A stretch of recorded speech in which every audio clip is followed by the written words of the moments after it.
So ato makita karon ang pinakadaghan nga prutas guys sa ilas Kidapawan City. So nindot kayo guys diri sa Kidapawan City. So shout out sa taga Butuan. Diri padulong dito pina layo pagi kayo. So ato makita ang mga prutas nga gipakaon nila sa tanang katawhan diri sa Kidapawan.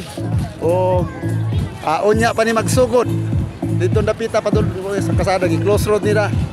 So naatanan mga prutas gikan diri na. Kini libre nimo nga makaon guys mo pwesto lang ka unya dire.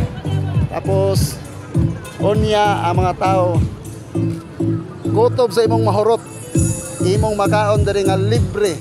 Mo ni ang gitawag nila Timpo po Festival. So see you unya guys. Anhi mo dire daghan kayo mga prutas nga ilang ginabutang sa ilang lamisa bisag asa ra ka kaon ug asa ka makapisto unya. Anindot kayo guys. So alaga perting nindota. So niya guys ang ilang Timpo po Festival napod diri para sa mga PWD. Ano siya sa PWD senior citizen, pregnant women, makakaon mo diri. Linya lang mo diya pag samtang wala pa nagsugod. Unya taon-taon. Eat all you can guys. Perting nindota.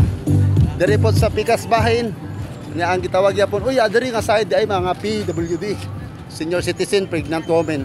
So 1 kilometro gyapon ni padulong dito sa layo kayo guys kana padulong dito pagyud sa kalsada. So see you nya samtang kita magasugod unya sa lang eat all you can diri sa kasara sa Kidapawan City. Bye bye.